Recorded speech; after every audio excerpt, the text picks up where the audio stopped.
महाराष्ट्र की सियासत में एक बार फिर से मुंबई को लेकर राजनीति शुरू हो गई है। महाराष्ट्र के राज्यपाल भगत सिंह कोश्यारी ने कहा है कि अगर मुंबई से गुजराती और राजस्थानी निकल जाएंगे तो मुंबई के पास पैसे नहीं बचेंगे और फिर मुंबई देश की आर्थिक राजधानी भी नहीं रहेगी। सुनिए भगत सिंह कोश्यारी का यह बयान। कभी मैं यहाँ लोगों से कहता हूँ महाराष्ट्र में कि भाई महाराष्ट्र में विशेष करके मुंबई ठाणे यहाँ से गुजरातियों को निकाल दो और राजस्थानियों को निकाल दो तो तुम्हारे यहाँ कोई पैसे बचेगा ही नहीं। ये राजधानी जो है जो कहलाती है आर्थिक राजधानी कहलाएगी नहीं।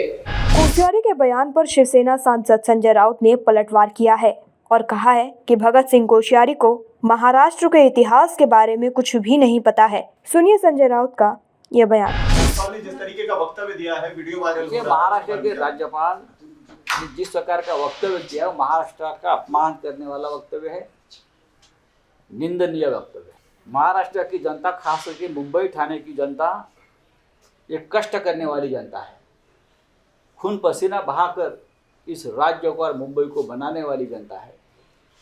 सब कुछ पैसे से नहीं तोला जाता, कुछ बातें होती है वो मेहनत की भी होती है।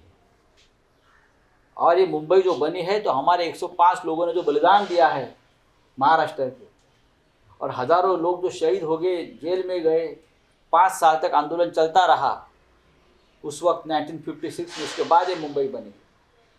राज्यपाल महोदय को इतिहास के बारे में शायद जानकारी नहीं है। भारतीय जनता पार्टी और राज्य के मुख्यमंत्री ने राज्यपाल की इस वक्तव्य का निंदा करनी चाहिए, कड़ी निंदा करनी चाहिए और केंद्र को तुरंत ये मांग करनी चाहिए कि राज्यपाल को वापस बुलाए। बार बार इस प्रकार के वक्तव्य हमारे राज्यपाल करते हैं। कभी सावित्रीबाई फुले का अपमान होता है, शिवाजी महाराज का अपमान होता है, महाराष्ट्र का अपमान होता है। हमारे राज्य के मुख्यमंत्री इस वक्त तक उनका कोई अब तक वक्तव्य नहीं आया है। पूरे महाराष्ट्र में गुस्सा है एक प्रकार, लेकिन अब तक वक्तव्य आया नहीं है और महाराष्ट्र इंतजार कर रहा है कि आप कितने स्वाभिमानी हो, ये आप दिखाइए। कोश्यारी के इस बयान पर एमएनएस के मुखिया राज ठाकरे का भी बयान सामने आया है। राज ठाकरे ने ट्विटर पर ट्वीट कर कहा है कि जिसको इतिहास के बारे में जानकारी नहीं है उसे इस बारे में बयान नहीं देना चाहिए। इस ट्वीट के जरिए उन्होंने कहा कि जो भगत सिंह कोश्यारी ने बयान दिया है उससे महाराष्ट्र की जनता की भावनाएं आहत हुई हैं। राज्यपाल कोश्यारी ने जो भाषण में कहा कि गुजराती और राजस्थानी यहाँ से निकल जाने के बाद मुंबई के पास क्या बचेगा, इसके ऊपर आपकी क्या बात है? महाराष्ट्र के राज्यपाल महामहिम कोश्यारी जी का वक्तव्य मुझे लगता है बहुत ही खेदजनक है। महाराष्ट्र के मराठी मानुस का अपमान करने वाला वक्तव्य है।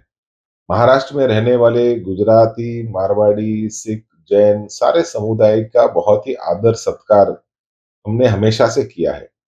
महाराष्ट्र के विकास के अंदर इनका योगदान कोई नकार नहीं सकता। लेकिन जो कारखाने हमारे गुजराती मारवाड़ी भाइयों ने लगाए, उन कारखानों में अपना पसीना, खून पसीना बहाते हुए हमारा मराठी मानुस वहां पे काम कर रहा है। अपनी जमीनें मराठी मानुस ने उन कारखानों के लिए दी है। अपने सर पे बोझा उठाकर इन कारखानों में निर्माण होने वाला माल हमारा मराठी मानुस जाके महाराष्ट्र के बाहर बेच रहा है। तो इस प्रकार का वक्तव्य आप जरूर एक समुदाय की जब सराहना करते हैं, उनको उनके बारे में अच्छा बोलते हैं, तो दूसरे समुदाय का उसमें दिल ना दुखे, इसकी भी खबरदारी मुझे लगता है राज्यपाल महोदय ने लेनी चाहिए थी।